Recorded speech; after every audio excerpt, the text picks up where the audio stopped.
Just when you think things couldn't get any worse, you suddenly find out that your best friend has turned into a vampire. All because of an accidental blood exchange.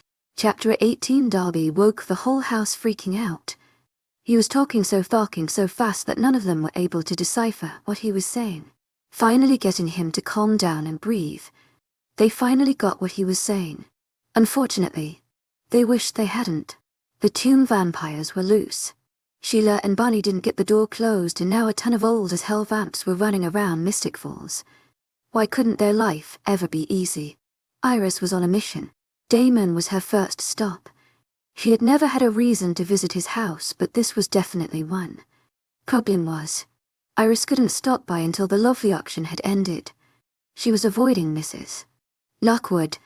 Like her uncles, the woman just couldn't take a hint.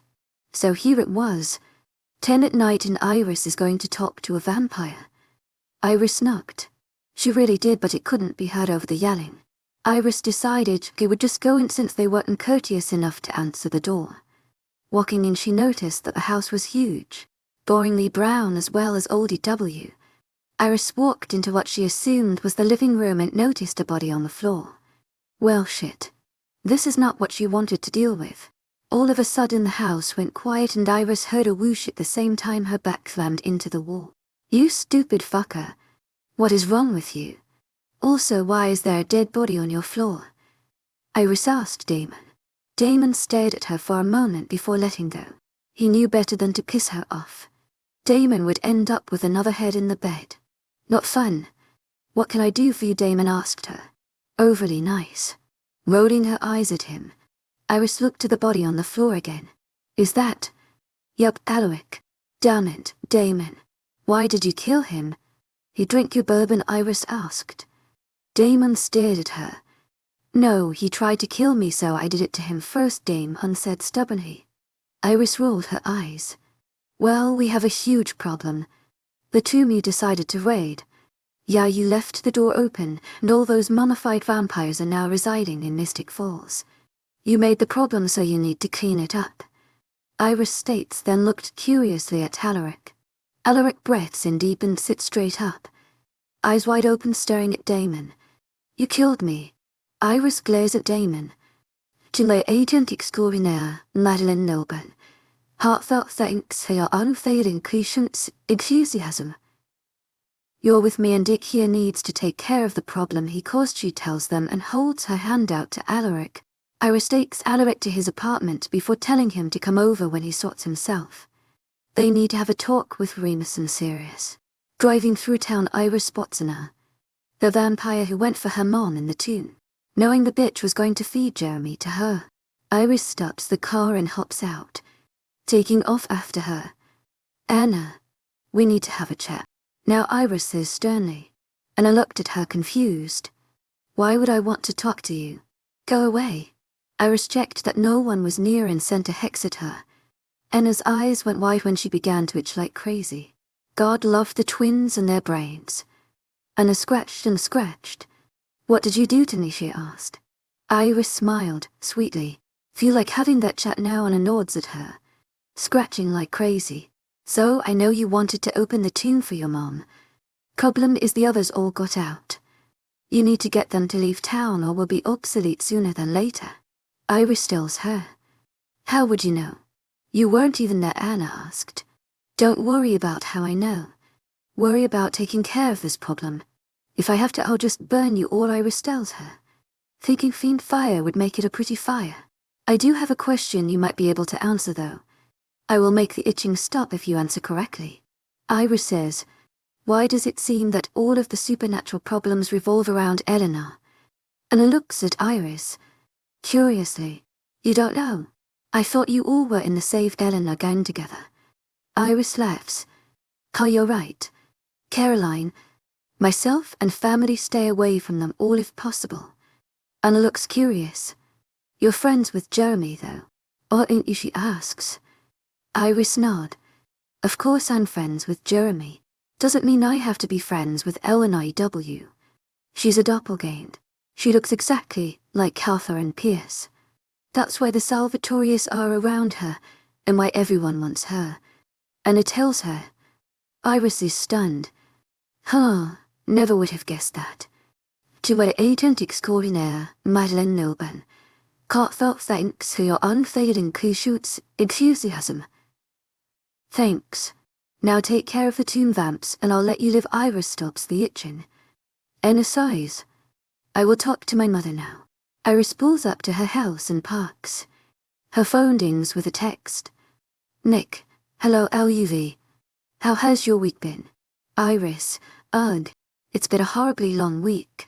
I wish I were back in New York. How has yours been? Hopefully better than mine. Nick, it seems it has been. I'm sorry to hear that LUV. I would really like if you came back to New York as well. I would come to you, but I can't to you, but I can't get that way just yet. Hopefully soon. I'm looking for an artifact, but I have a lead that should pan out soon. Iris, hopefully you find it. I never did ask. What is it you do for work? Nick, I'm a collector. I curate my collection and search all over the world for rare artifact. I will have to show you it someday. Iris, I would love that. I need to go inside now. Family is looking at me like I'm crazy because I haven't left my car yet. I'll talk to you later. Nick, goodbye LUV. Iris, goodbye Nick. Chapter 19. Iris awoke to the void space like when she met Death. Confused. Iris hadn't been killed that she knew of. What the hell? Death, she called out. Mistress Death said, appearing beside her.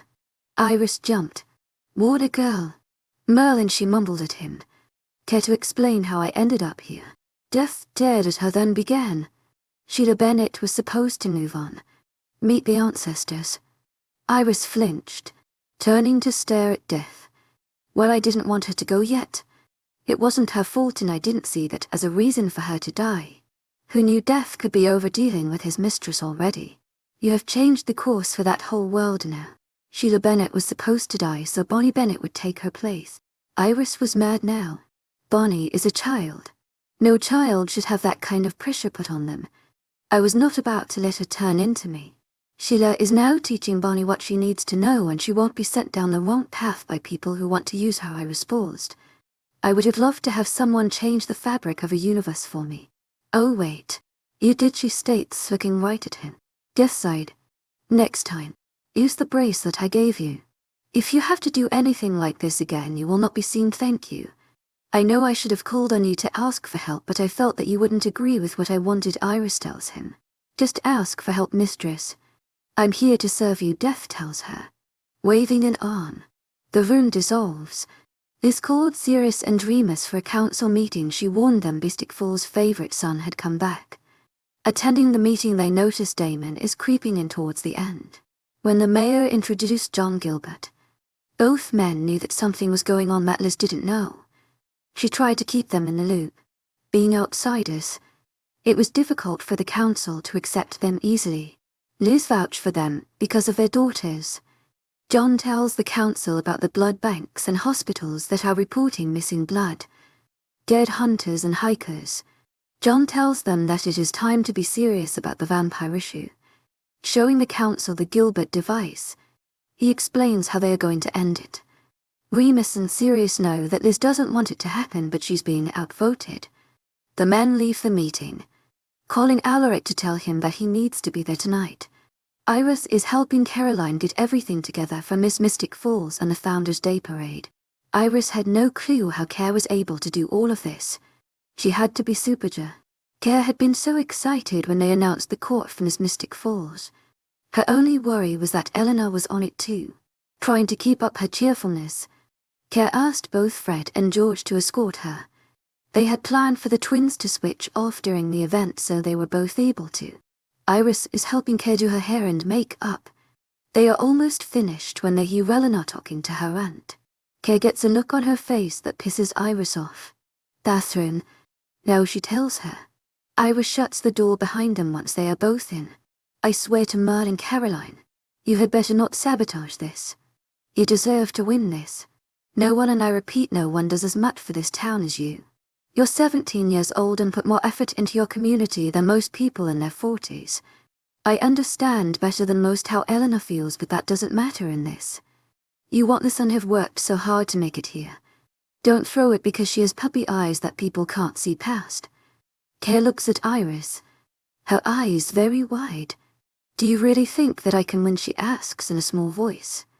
Taking a deep breath to calm herself, Iris tells her, since the first day I met you, you have always been there for me. You helped me navigate school and become a cheerleader. You got me out to do things normal teenagers do. Iris hugged Care and continued. You didn't turn me away when you found out what I was. Pulling back to look in her eyes. You are one of a kind, Care. I don't know anyone else who deserves this than you. Care waves at her eyes. Ugh, don't make me cry, pulling Iris back into a hug. I don't care if you're a witch or even if you have a weird thing with death. You're my sister. They head back out of the bathroom and double-check Care's makeup. Let's do this. I'll see you at the end with the crown, Iris tells her. Heading off down the stairs while she lines up with the others. Standing at the bottom, watching all the girls get called down, Iris notices that Stefan is a no-show for Eleanor. Damon of course steps in for him. Gross. Amber, a girl who is supposed to be before Care, doesn't come down. Well shit. Missing girl and missing vamp can't be good. Iris watches as Care is called and smiles so wide that her face hurts. Fred and George are having a great time switching off and spending time with her. They are so good for each other. When the announcer calls them all over for the awards, Iris is standing with Fred and George. She's her arms coiled through theirs. She's so jumpy that they are holding her in place. Relax, Iris, you're going to break our arms, they tell her. Iris takes a deep breath, then another and holds it. Here we go. The announcer opens the envelope, taking the dramatic course. May I have your attention? The results are in. Your next Miss Mystic Falls is Miss Caroline Forbes. Care is completely shocked. Iris is jumping up and down, screaming for Care. The twins are trying to get her out before she embarrasses Care. Iris and her family had been at the carnival for a couple of hours now. Sirius and Remus had told them all what John Gilbert and the council had planned for the night. Everyone was on alert and planned to leave before shit went down. Standing next to a booth, Iris hears a pop. Darby would never expose himself unless he knew something that they needed. Iris is automatically worried, looking around to check if anyone is watching. Iris ducks under the booth with Darby. Missy Iris and family need to leave. A bunch of vampires are here. They are angry, Darby tells her. Iris thanks him and sends him straight home. She gets back up and finds Remy and Siri. Luckily they are standing with the twins. We need to leave now. Darby just told me that a bunch of angry vampires are here, Iris explains. I need to find Care to make sure she leaves. Her mom wanted her home tonight. Looking around, she finally spots her. Her uncles agree and take off. The twins follow Iris, running up to Care, who is standing with Matt and Tyler. Iris pulls her off to the side. Care, you need to head home. Darby just told me a bunch of angry vamps are here. Care agrees, telling her that Tyler will take her. She kisses the twins and leaves. Iris sends the twins home too. Iris knows that they didn't want her to stay, but since she can't die, she's the best one to make sure nothing happens. Walking back to the main part of the carnival, Iris starts to hear a ringing in her ears. Looking around to see what could cause it, she notices people dropping. They're covering their heads like a sound is taking them down. Shit. It's the Gilbert device. Iris doesn't see the sheriff anywhere. Thank Merlin she got her family and Care out. Iris notices Stefan and Eleanor trying to run when Stefan hits the ground.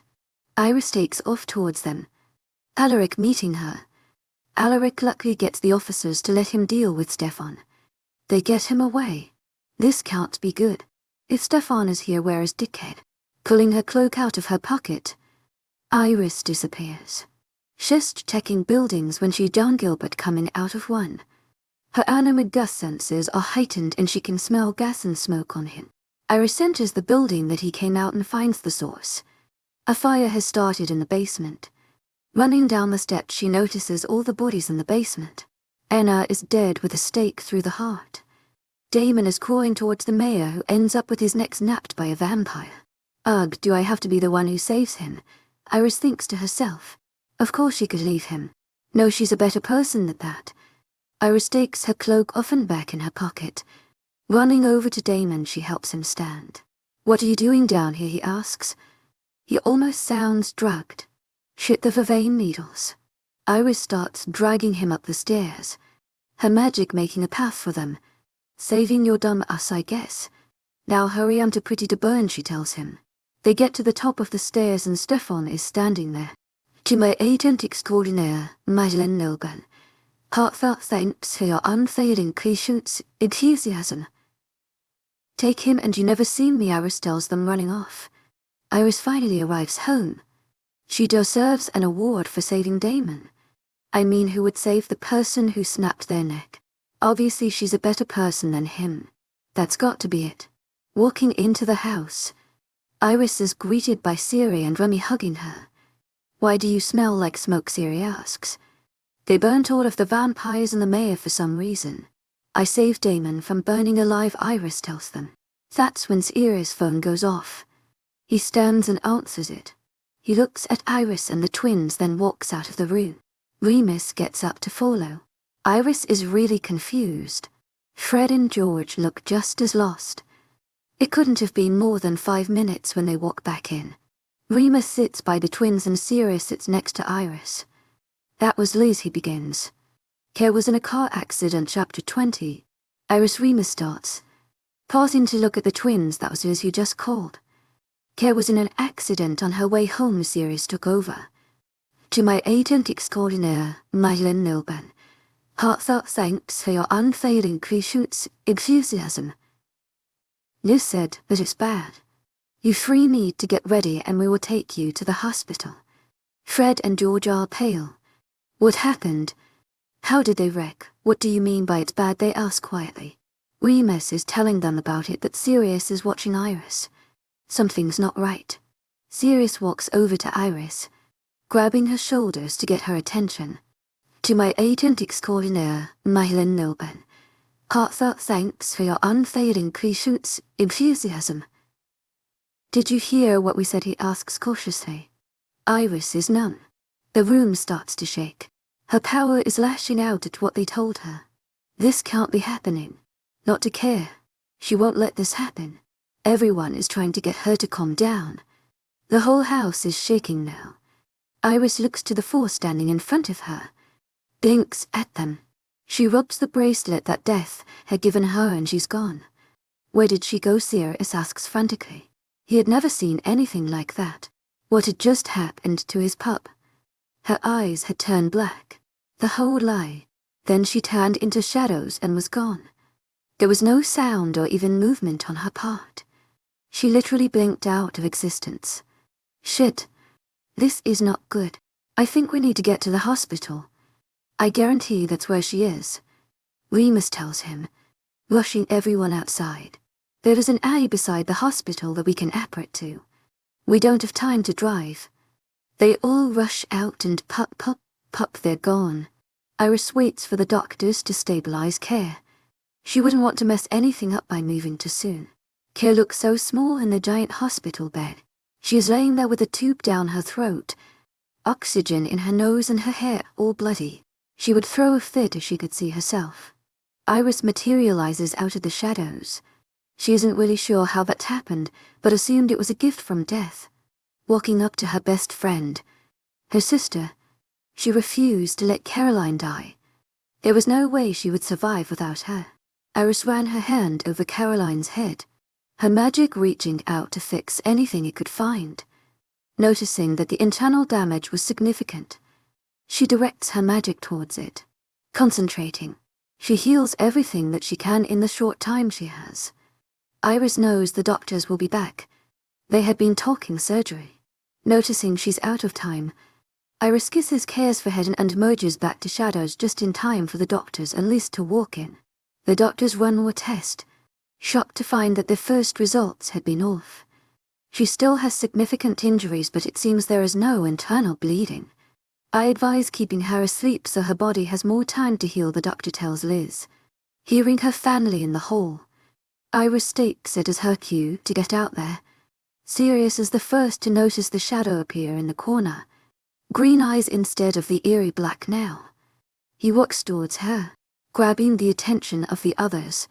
Iris walks out of the shadow, straight into Siri's arms.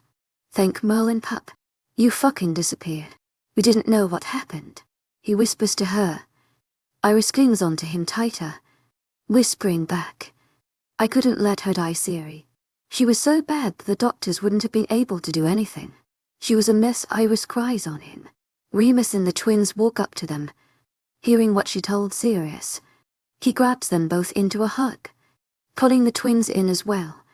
Matt and Tyler walk into the room and sit down. Iris looked them over but noticed that there were no major injuries, mainly cuts and bruises. The doctors and Liz all walk out of Caroline's room. Liz looks right at Iris. Iris releases her family, walking over to Liz. She hugs her. She can tell Liz isn't used to it but relaxes into the hold.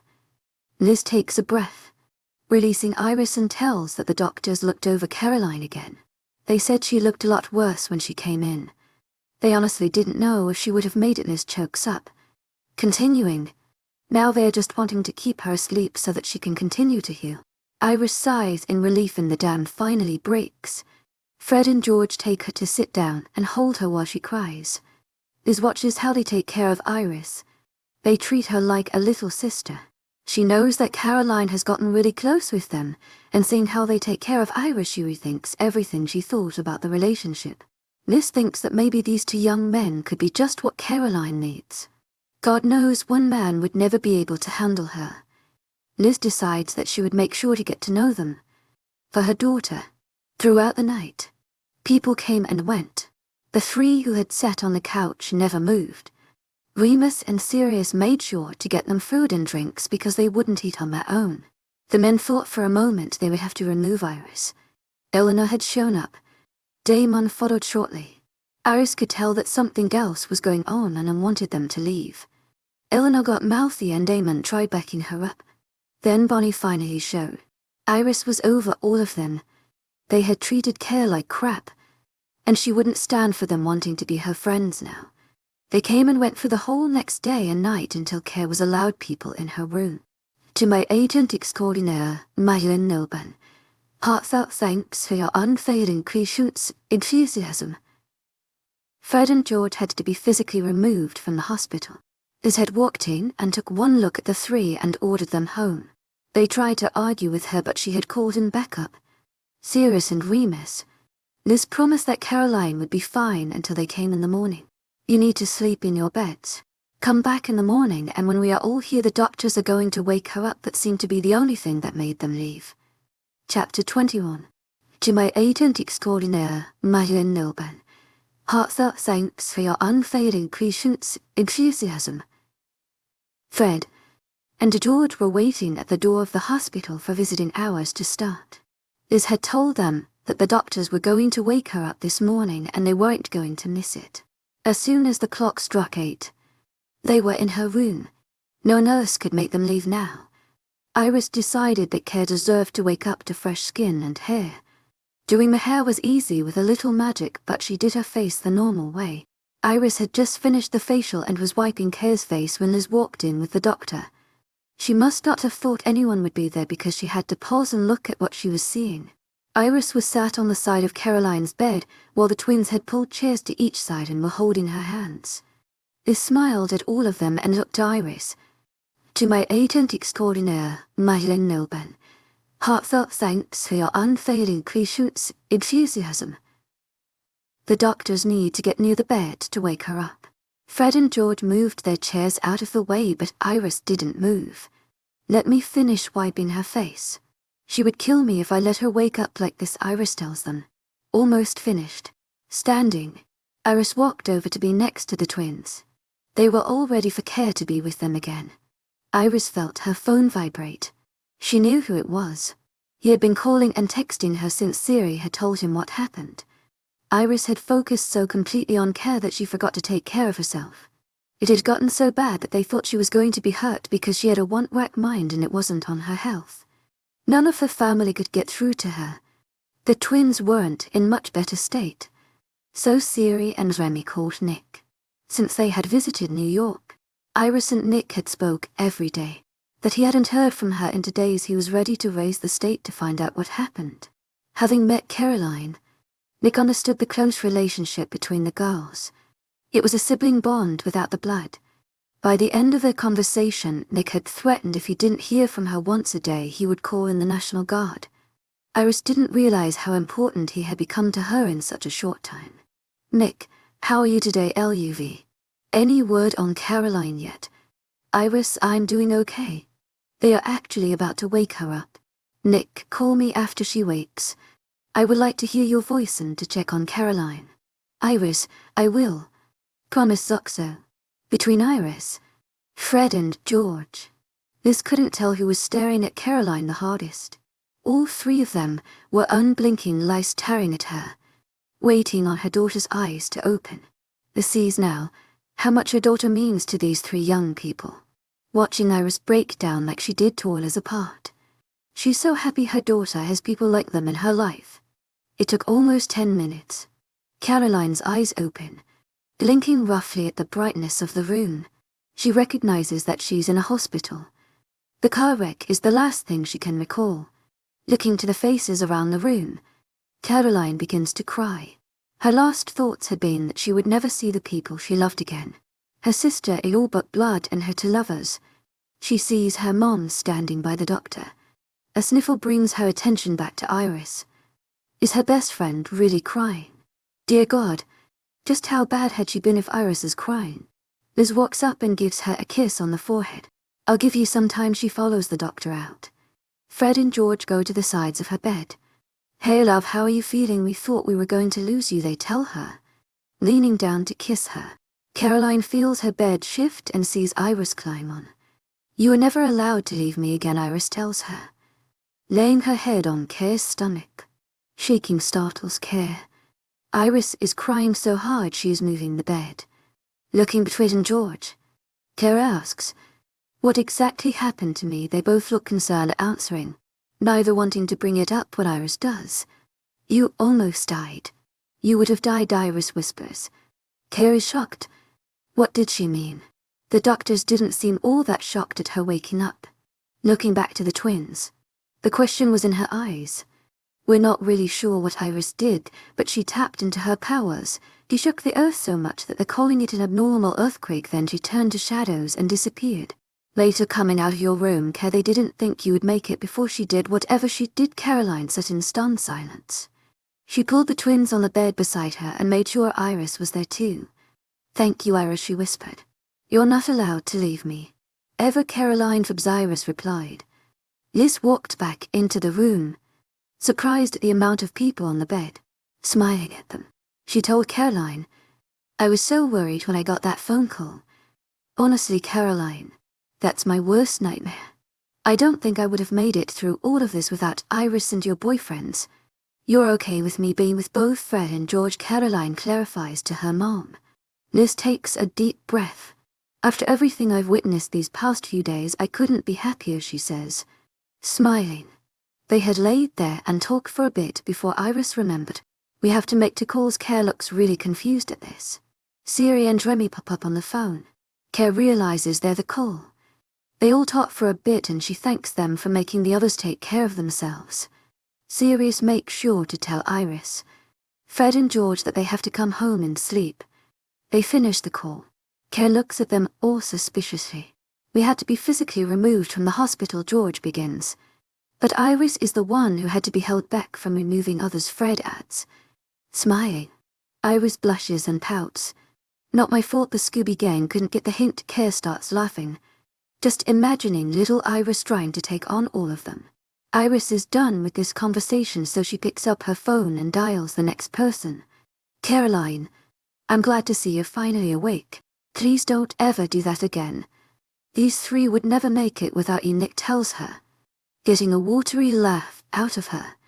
They finish the call and Iris promises to call him later. The hospital visiting hours are over and Iris, Fred and George are being kicked out. They try to talk the staff into letting them stay longer, but Caroline tells them to go home and get sleep. She will call them as soon as she wakes up and they can come back. Dejected, they head home. Fred and George have to literally carry Iris into the house when they get home. Sirius and Ree mistake her from them, tucking her into bed. The boys had stumbled up the stairs to go to bed. Coming out of Iris's room, Sirius grabs Fred while Remus grabs George. Luckily they grabbed them before they could pass out, taking them to bed too. The two men followed suit and went to bed as well. None of them had any idea of what was happening a few miles away from them. Chapter 22. Iris awoke, refreshed after sleeping like the dead. Heading downstairs, she found everyone nursing coffee and inhaling the breakfast Dobby had prepared. Sirius and Remus were telling Fred and George of what the council had been doing. John Gilbert seemed to have been attacked by a rogue vampire and was heading back out of town. Iris was only half listening, more worried about the food in front of her. Hearing the ding of a text, Iris thought it was Nick checking on her. For someone Iris had only spent hours with, he was an amazingly caring man. Iris wouldn't have made it through this nightmare with Caroline without his extra support. Remy and Siri tried, but they couldn't break through the fog that had swallowed her. Getting up to grab her phone, Iris startled when it started ringing as soon as it was in her hand. Looking at the screen, she smiled when Caroline's name popped up. To my agent extraordinaire, Madeleine Nilben. Heartfelt thanks for your unfailing patience, enthusiasm. Hey Care, we were just about to head to the hospital to see you. Silence met her. Care Iris was walking over to the table. Putting the phone on speaker, she set it down. Iris came a very tiny reply. Iris knew then something was wrong. Caroline Forbes was not a quiet girl. Care, what's wrong? Talk to me, Iris asks, waving for the twins to hurry and get ready. I need your help. I thought it was Eleanor visiting me, but it wasn't. Care whispered. Fred and George were already running off to get dressed. Iris took off up the stairs. Remus and Sirius were running to get the car ready. Care, we are headed to you right now, Iris tells her, meeting the twins on the stairs coming back down. She had made sure to grab Care some clothes too. They weren't leaving her again. Care, I need you to tell me exactly what happened. What did the Eleanor lookalike do? Please, Care, Iris asks. She came in late last night. I thought Eleanor had finally come to visit me. I should have known better. She talked like Eleanor did, but then it flipped. She was sneering at me. She told me she needed me to send a message. Care sniffles. To my agent extraordinaire, Madeleine Nilben. Heartfelt thanks for your unfailing patience, enthusiasm.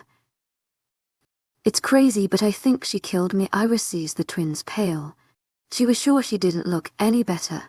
That's crazy though. I would be dead, wouldn't I? She asks quietly. Fred and George looked at Iris. She's the only one who had died and come back. They had been brought back by death and knew it. Iris tried to remain calm. Care, we are almost to you. Try to keep calm and we will be shortly. Matter of fact.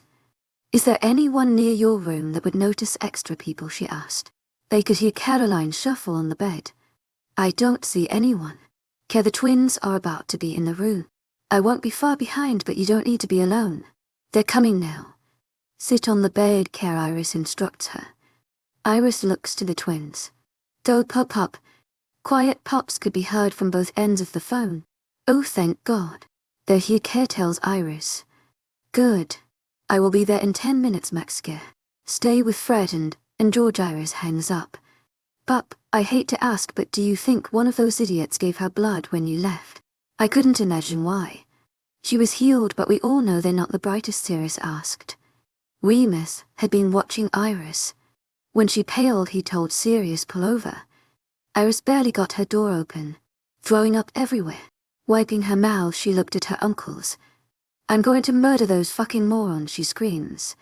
Pulling into the hospital, they rushed to Caroline's room. Walking in, they see the twins on the bed with Caroline smooshed between them. Care stared at her with wide teary eyes. Iris climbed on the bed with the others. Care, she whispers. All four were laying together while Sirius and Remus were trying to convince the charge nurse to just let Care go home. The nurse told them she would pay the doctor for her release. Iris asked Care, other than Eleanor's double, have you seen any of the Scooby Gang at least that got a giggle out of her? None of them have come to see me, she tells them quietly. My mom said that she had seen AIM and early yesterday. This caused Iris to growl. She had to laugh her animagustrates. That confirmed it for her, but she needed to clarify it for Care. Is there any way that the dickhead could have slipped you blood? Iris asked her. Care took in a sharp breath. Did he turn me? Am I a vampire because he couldn't leave well enough alone? Oh my god. Then Eleanor's creepy twin killed me. Care started to hyperventilate. We hurried to silence the room. We do have a way we can check, but only if you want to. Care started crying. I'll be a monster if it's true. Fred and George stopped her line of thinking. Quick, Caroline, no matter if you're human or a vampire, we will love you regardless you love us, knowing what we are. It's the same with Iris. Sirius and Remus, they tell her. Iris squeezed her tighter. I will never not love my sister. Remus and Sirius each grabbed her feet. To my agent extraordinaire, Madeleine Nilben, heartfelt thanks for your unfailing patience, enthusiasm. Care took a deep breath. Can we do the test and then get out of here? I've had enough of this place. Sirius nodded. Boys, be ready to grab her, he says as he makes a cut on his hand. It was instantaneous. Veins began to appear under her eyes and she leapt towards Sirius. The twins had grabbed her arms and Iris put all her weight on her legs. Sirius got rid of the blood and Care went back to normal. I am a vampire. Aren't I? Care asks them, tears falling down her cheeks. Iris climbs further up the bed to hug her. We are going to make it so your life is no different, Fred began. We will make it as normal as wizards can, George jokes. We love you, Caroline, Forbes, they say together. Iris gets up from the bed. I need to talk with Sheila. You're going to need a daylight ring, Iris starts to say. Sirius and Remus jump in. To my agent extraordinaire, Madeleine Nilben, heartfelt thanks for your unfailing patience, enthusiasm. We will go see Sheila and get everything ready. You three take care of our girl and take her to the house as soon as they release her. Sirius hands Iris the car keys. Just get home safe. Maybe we can head out of town for a bit. I'll talk to Liz and get everything sorted. I'm thinking the same rogue vampire who attacked John Gilbert is the Eleanor Caroline met, Remus told them. We can use that with Liz. Tell her we want to get you girls out of town for safety reasons. Iris gives them hugs and they hug the rest and head out. Iris is helping Care get ready to leave when her phone goes off. She knows it's Nick. Nick, how's Caroline doing? LUV. How are you doing? Iris, Care's being released. I think my uncles are going to take us out of town so she can relax and heal. Nick, do you have anywhere specific you plan to visit? Iris, not that I know of. Why do you have an idea? Nick, come back to New York. I can send a plane to you so that you wouldn't have to drive. Caroline is looking at the phone over Iris's shoulder. You had better tell him. Yes, she squeals. Iris snorts at her. Care, do you really want to be in a city full of people while we are trying to help you learn how to handle this new lifestyle? Fred and George walk back into the room. Noticing Iris's stare, they ask what is going on. Iris tells them about Nick's offer and that Care wants to accept. Maybe it would be a good idea. We can stay outside of the city. Help Care learn. The big test would be going into the city, they tell Iris. Care has a huge smile on her face but quickly looks at Iris with pleading eyes. We will have to talk to Siri and Remy, but I will tell Nick we are thinking about his offer. Iris tells them. Yay. Care squeezes Iris in a hug. Care, you're crushing me. Iris wheezes. Care lets her go and they all laugh. Iris texts Nick back. Iris, let me talk to my uncles. You do realize you're setting yourself up for meeting the parents. Wait. Nick, I wouldn't have asked if I hadn't thought of that. It would be worth it to see you again. That causes Iris to blush a deep red. The others laugh at her face. Iris, you are just too sweet. Okay, let me talk to them and I will get back with you. Zoxo or Wardable. Care squeals. I think we need to have a big brother talk with Nick, George says. Georgie, I think you might be right, Fred replies. Iris swats them and continues at the hospital room. Chapter 23. Sheila had been surprised at the arrival of the two men. She didn't want to help at first, but when the men explained how Iris had healed Caroline and then Damon had given her blood without consent and the message she was supposed to send, she couldn't deny them. Sheila knew that her granddaughter would be dragged into the mess if poor Caroline was. Eleanor and Bonnie didn't even talk to Caroline anymore. Sheila thought it was for the best. You don't consort with vampires and not be dragged into their problems. Sheila also had to take into consideration what Iris would do if her best friend were to die because she didn't help. Iris would destroy this world and move her loved ones to another. She also owed Iris for what she had done for herself. Sheila knew she would die that night. As soon as Bonnie had pushed for the spell, Iris refusing to let her die because Bonnie would meet her showed her how seriously she took family. And Caroline Forbes was the sister of Iris Black. Sheila had told them then that she would need certain items, and they had agreed to help collect them. They had gathered everything and rode with Sheila to the house. She had been curious as to where the car was but didn't think it a business to ask. Arriving at the house, Iris settled Care on the couch and made the twins stay with her. Darby was playing mother hen and wrapping Care up like a newborn. The twins just sat by and watched while trying to hold in their laughter. Darby told Missy Care that since he couldn't visit her while she was in the hospital, he would take the best care of her now. Fred had to put a stop at Darby trying to feed her soup, while George discreetly unwrapped her. Iris was waiting for her uncles to get back. Hopefully with Sheila. They were also going to convince Liz that it would be in Caroline's best interest to take a relaxing trip so she can heat away from everything happening in town. Iris was just walking back into the living room when Sirius and Remus came in. She looked at them questionably until Sheila Bennett followed them inside. What an odd family, Sheila thought as she watched the scene unfold in front of her. Sirius and Remus began unloaded the materials needed on the table for her. Has she finished the transition? Sheila asked the group, shaking her head. Care replied, we wanted to wait until we were home. You will need to complete it before I can bind the ring to you, Sheila told her softly. Iris looked to Darby. I will fetch Missy Care some blood before he could leave. The twins spoke up. What if we Fred started? Used our blood, George finished. Care looked at them shocked. No. You don't need to do that. Iris looked at both Fred and George and they wanted to do this. Go in the kitchen with Darby. He will bring it back and you can come sit with her, Sirius tells them. The twins followed Darby out. What if it's not a good idea? I would never want to hurt them, Care finishes in a whisper. We can protect ourselves if we need to, Caroline Remus tells her. Darby comes into the room with a cup and straw. The twins sit on either side of Caroline, nodding at her to drink when she stared at them. Care puts the straw to her lips. Her body must have known what was coming because the veins appeared under her eyes. Taking a couple of big sips, she gave the cup to Darby. Her hands suddenly flew to her mouth, and she cried out in pain. Care turned to hide her fangs that had come through. Iris knelt down in front of her. It's okay, Care. None of us mind, I promise. Just let it happen. Don't fight it, Sirius. Tu m'as agent extraordinaire, Madeline Noben. Hearts out thanks for your unfailing patience, enthusiasm. And Sheila watched the three young people comfort their friend. Sheila knew she was supposed to hate vampires. They'd a creature against nature as they were, but she couldn't fathom hating Caroline like that. She has known that girl since she was a baby. It's not like she asked for this. She was dragged into this by a vampire. Just like Bonnie. Vampires couldn't leave the innocents alone. Sirius had picked out a beautiful ring for Sheila to use as Caroline's daylight ring. Knowing that it would be with her forever, he made sure that it would fit her tastes. They made sure to watch how Sheila did the magic. Remus knew that they would be able to do it themselves if they needed. That made them think. Why had none of the night walkers from back home ever think of doing something like this? Maybe it's the stone. The men had never seen that kind of stone before. Caroline had returned to normal and seemed to be taking the whole situation well.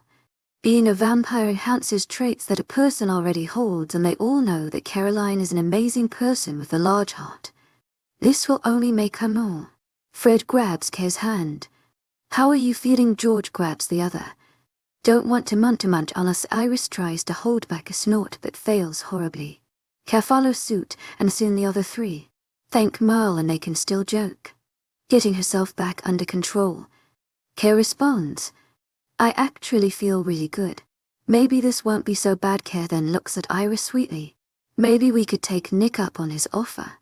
Sheila walks over to Caroline. Now, child, you must never take this off for anything. It is meant for you and only you. Glancing at the twins. I'm sure these two can make it to where nothing can happen to it. The twins nodded at her. That shouldn't be an issue. Thank you, Sheila.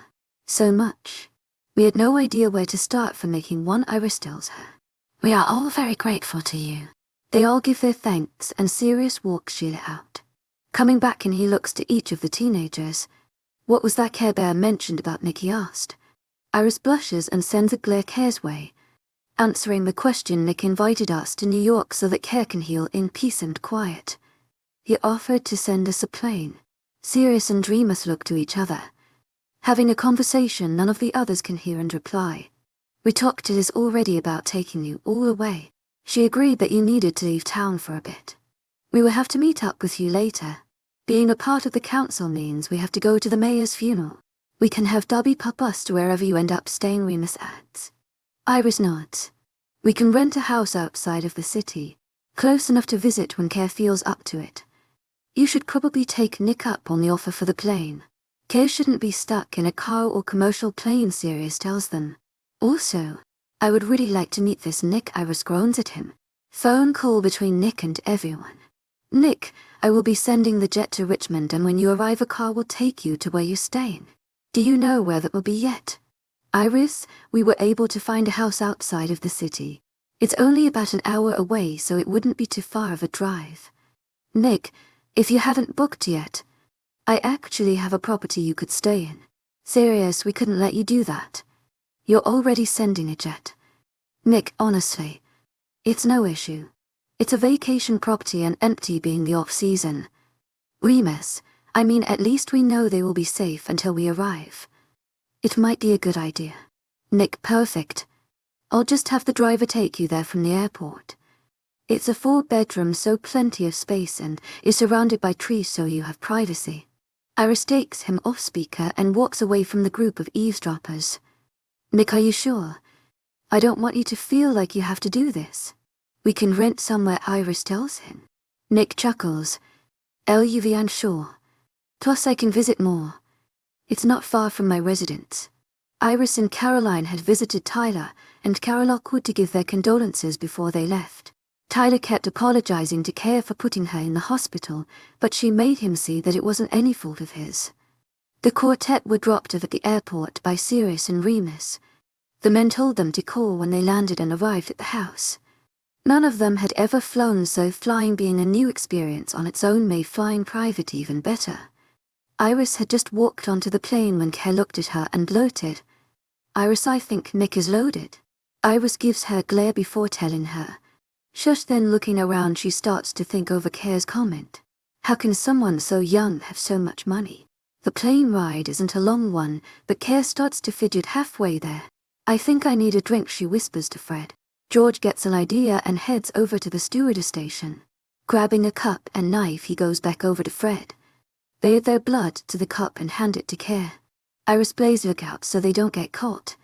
Care hurriedly drinks the cup down and George takes it and the knife back to wash out.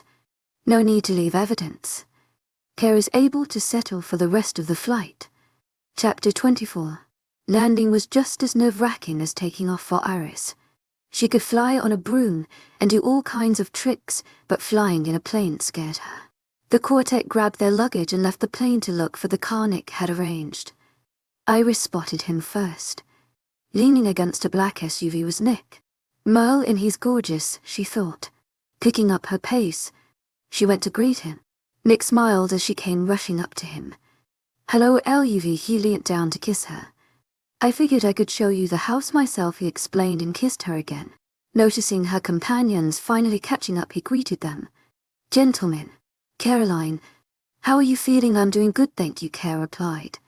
They loaded up into the SUV. Iris was up front with Nick, then Fred. Care and George in the back. Iris looked over at him once they all settled. Thank you for this anytime, LUV.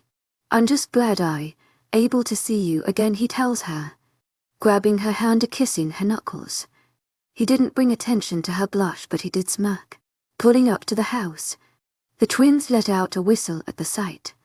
Caroline is of course the one who says what they all are thinking. Are you loaded? Iris spins around, giving her a shut up or I'll kill you look for looking back at the house, thinking again that Care was right. Nick laughs at their reactions. It's all family money that I've invested. Iris nods at this. Nick gives them a tour and then shows them the bedrooms. He follows Iris into the room she had picked for her stay, setting her bag down and walking over to take her in his arms. Is this all right, Heluvi? He asks. Iris smiles up at him, clasping her hands behind his head and playing with the hair there.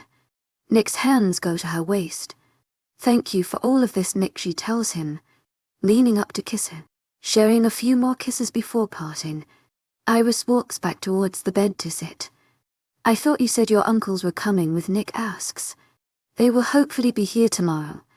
They needed to attend the mayor's funeral. Things have been really crazy back home, Iris tells him. Well, I can't wait to meet them. I can honestly say I have never had to meet the parents before, Nick tells her, sitting on the bed as well. Iris looks at him confused. You've never met a girl's parents?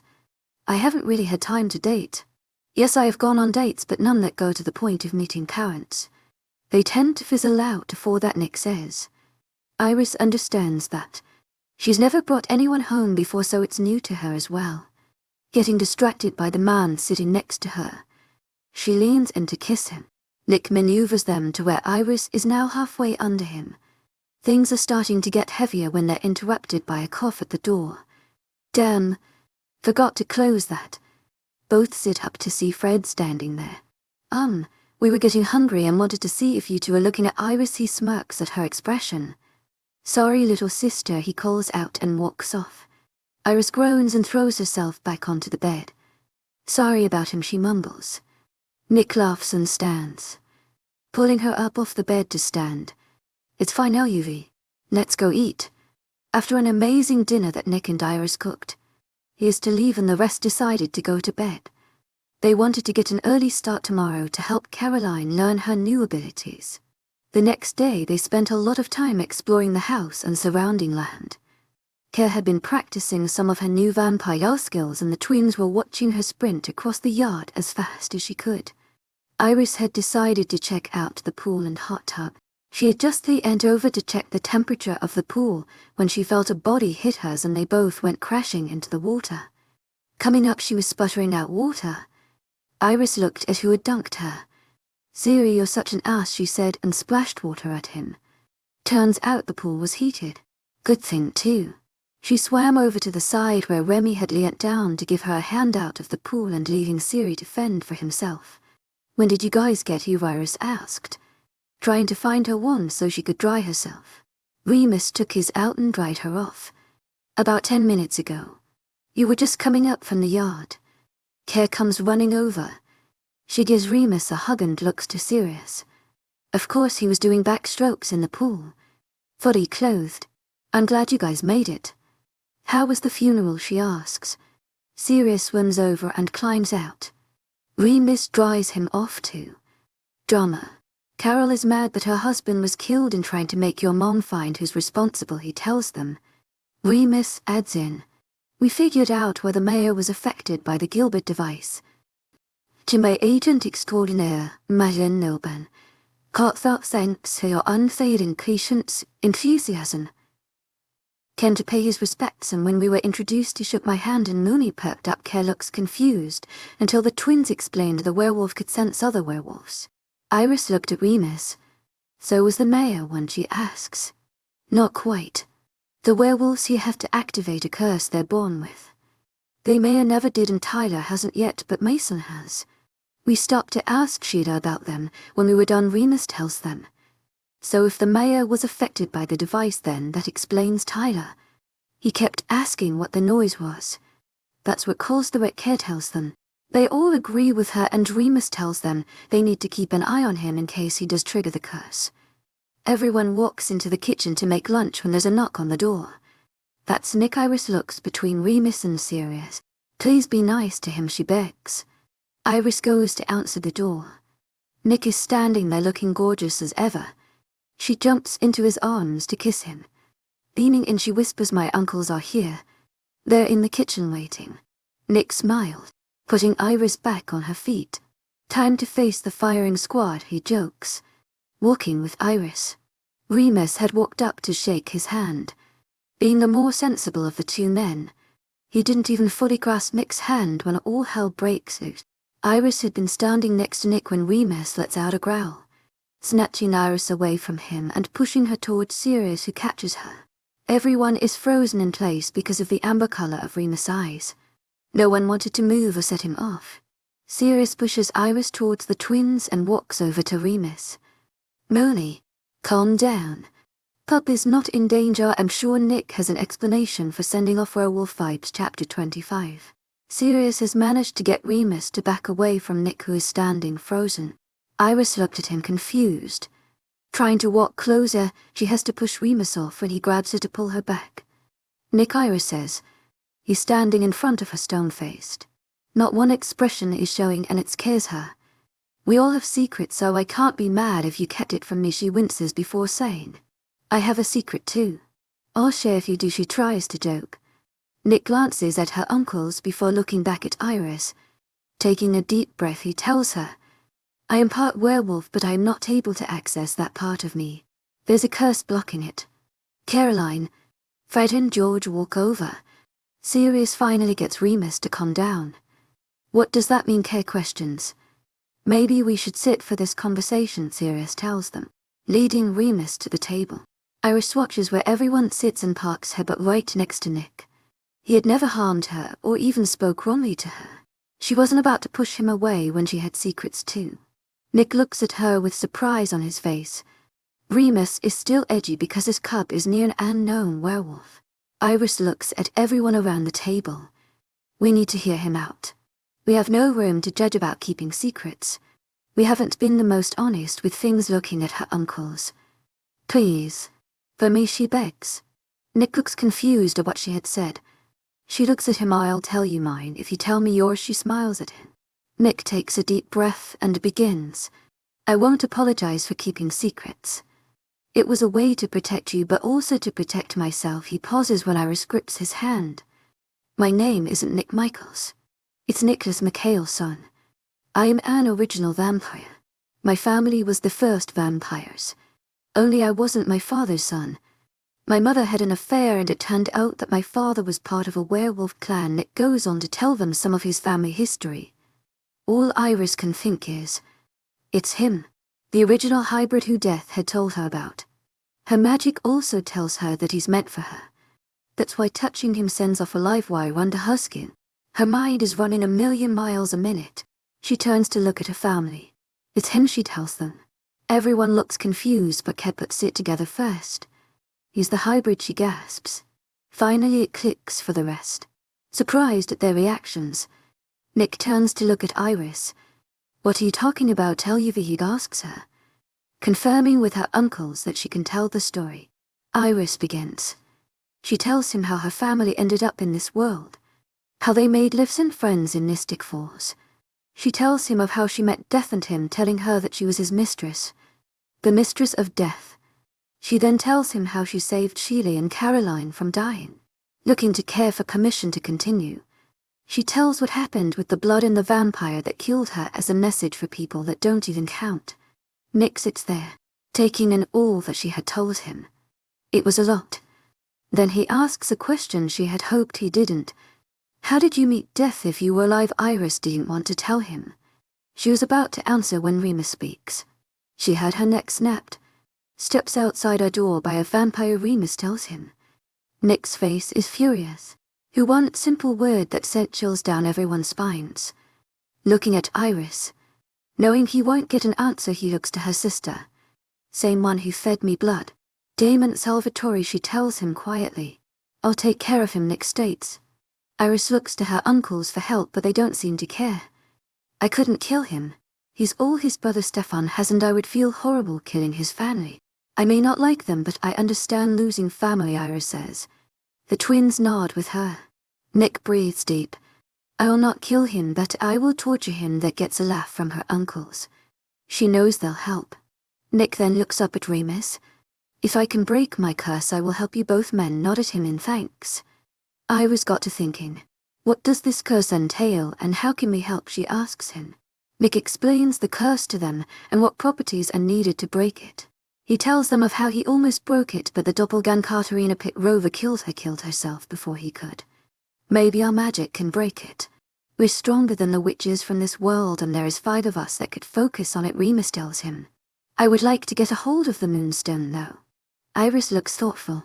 We need my library. Maybe there is something in one of them that could help us look into Sirius. I may have taken all the book Molly tried to throw out of the Black Library when she got rid of all the dark things.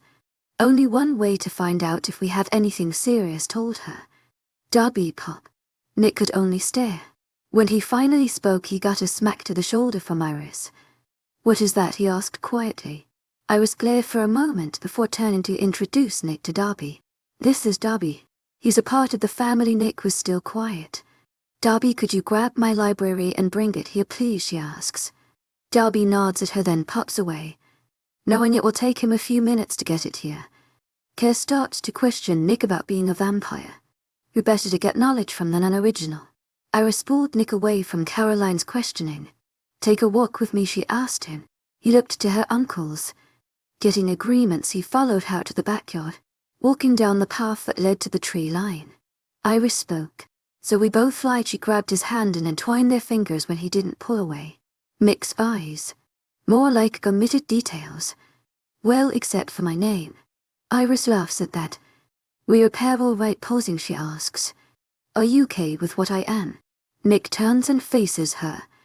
Perhaps I should be asking you that question. I have been around witches before. You're just entirely unique. He smirks at her before it drops. I'm the abomination according to my family, so that's why I ask you. I would really like to have a conversation with your family. 20 minutes under my wand and they wouldn't even look at you. Cross the Iris mumbles. Nick smiles at her response. Stepping up, he puts his hands on her waist. I'm not a good man, Iris. I've murdered people and have never felt remorse for. He pauses. But you make me want to be a better man. I would kill to protect you. With a smile on my face that gets a laugh from Iris. He leans down and catches her lips with his. Iris's brain goes fuzzy when he slips his tongue into her mouth. Iris leans into him when her back meets a tree. Nick presses her into the tree, his body following. She's pinned and she really likes how he feels against her. They had only been outside a max of 30 minutes when Care ruins the moment. You should probably come inside before your uncles come looking. She chuckles at them and off. I swear this family does that on purpose, Iris mumbles. Nick laughs at her and they head inside. Darby had returned with her library and Remus was already picking out books. Everyone had a few books in front of them, searching through for anything that could be useful. Coming up on the 4-hour mark, Iris finally snapped her head up. Looking at Remus, she sent a book flying to him open on a page. 4th paragraph down on the 2nd page. Tell me you understand it the same way I did, Iris says, bouncing in her seat. Nick is watching Remus look over the page, trying not to show his hope and be patient. Remus reads it, grabs a book from the pile next to him, comparing the text. I think you're onto something. He's sending her the book he had grabbed. 2nd paragraph on the 1st page. Read and compare to what you found. Everyone was watching them like a tennis match. Going back and forth. Sirius stands. While these two are doing their thing. I'm going to find food. He walks to the fridge. Darby meets him there. What would you like for Darby to make? Does Missy Care need her special food? And Missy Iris' friend Darby asks. Sirius nods and tells him they could do roast beef sandwiches with chips. Darby makes the food and sends it floating to the table. He pops away and then pops back. Walking over to Care, he hands her a cup. Missy Care's special drink. He then looks to Nick. Would Mr. Hybrid select a special drink? Iris snorts at the look on Nick's face. Thank you, Darby. He would love some, Iris tells him. Darby bows and heads off to grab his meal. Mr. Hybrid, Nick questions. Iris smiles. Darby likes to make up names for people. Be happy that's what he picked. He used to call me the Great Iris Spotter. Thank Merlin it's only Missy Iris now. Nick laughs at that. I freed him from a dickhead who abused him. He just attached himself to me after. Well, at least he picked someone good, Nick tells her. So what did you and your uncle find? He asks. She wondered when he would finally ask. Chapter 26. Iris calls for Remus to join them and help her explain to Nick what they had found. Starting with the moonstone. We found that it is enchanted to help hold the curse. We can remove the curse from the actual stone. That's step 1, Remus tells him. Then we come to the doppelganger. You said that the curse calls for her to be sacrificed, but that doesn't seem right. To make more hybrids, you need your blood to start and that of the doppelganger to finish transition. How can that work if she's dead? Remus questions. Nick's eyes widen. If I killed her in the original plan to break the curse, I wouldn't have any more blood. He's mad now. I knew the original witch was a vindictive bitch, but this is beyond even her, he tells them. Iris got what he had said though. You knew the witch who placed the curse on you, she asked him. Nick nods. Like my siblings and myself are original vampires. Our mother was the original witch, he explains. And I thought my mother was a cunt, Sirius mutters. Remus smacks his arm. So what do we need for the ritual to break Nick's curse? Fred and George ask. If I understood them correctly, most of what we need is back home, except the moonstone, Kara adds. Nick and Iris agree with her. But we are here to get you acclimated to your new life. When we go back home, we will gather everything, Iris says. Maybe I can help you all and Caroline. It's the least I could do after what you all have found out for me. Also, I would just like to help, Nick tells them. They all agree that tomorrow they begin on Caroline's training.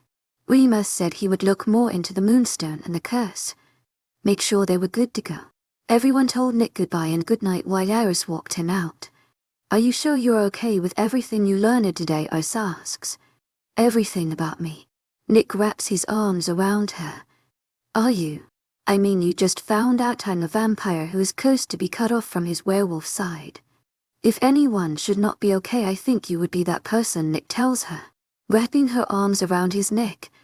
Iris tells him, you will come to find out I tend to get into some of the craziest situations. We call it my pot of luck. I learned to go with the flow a long time ago. She gives him a kiss. Plus I like you and you're very pretty. She sees the look he gives her and she tries to run back up to the house. He's of course quicker. Snatching her up, he nuzzles his face into her neck. Did you forget that you can't outrun me, LUV? Iris spins in his arms so they're facing each other. She pulls his face towards hers. Suddenly her back is against his SUV and he's pushing against her. Her tongue finds Nick's and she runs her hand through his hair. Nick slowly trailed kisses down her neck, reaching the collar of her shirt, then back up the other side. Hitting the spot below her ear makes Iris let out a whimper. His ministrations make her hips jump against Nick and she moans lowly when she feels him. Oh, she thinks. Her mind goes hazy for a minute. Nick slowly grinds against her again. Her head flies back into the car and he kisses her neck again. Nick Iris moans, feeling his hand trail from her waist down her thigh and back, finding the space between her shirt and pants. He runs his fingers over the bare skin and Iris feels her magic trying to escape. She slips one hand under his shirt, feeling his stomach and thinks, shit, he's built. Iris tries to calm her magic and Nick must notice because he slows their kissing. One last nip at her lip and he pulls back, slowly lowering her legs. Perhaps I shouldn't maul you while your family is just inside, Nick tells her, smirking. Yes, we would definitely need more privacy for a proper mauling, she tells him, leaning up and stealing another kiss. Come by tomorrow, please. We could really use your help teaching Care one more kiss. And I really just want to see you again. Nick takes her hand in his, kissing her knuckles and replies, I will be here, LUV. Get some sleep, Iris waves to him as she stands by the front door, watching him drive off. Heading into the house, she locks the door. Iris notices that the twins and Care must have already went to bed. Her uncles are sitting in the kitchen when she walks in. Do you guys like Nick? She asks them. Siri is the first to respond. I like him, pup. I can tell he was worried earlier when Mooney tried to keep you apart. Remus adds in. When Mooney calmed enough to realize what was going on, he and I both agree that Nick is your person. Iris looks happy with their answers. Wait, what do you mean what he is to me? She asks Remus. Both men share a look before explaining. Mooney can sense his wolf. He can sense that Nick is an alpha and you're his wolf's mate, just like Sirius's Moonwire's mate. Iris looks down but tells them. He makes my magic jump. It feels like a live wire when he's near me or holding my hand. Shit's ears mutters. You think he could be, he says, looking at Remus. Getting a confirming nod. He looks back to Iris. Pup, I think there was more to the reason F told you about the hybrid. What are you saying? Iris asks. The original hybrid. Nicholas McHale's son. Is your soul Matyras, they tell her.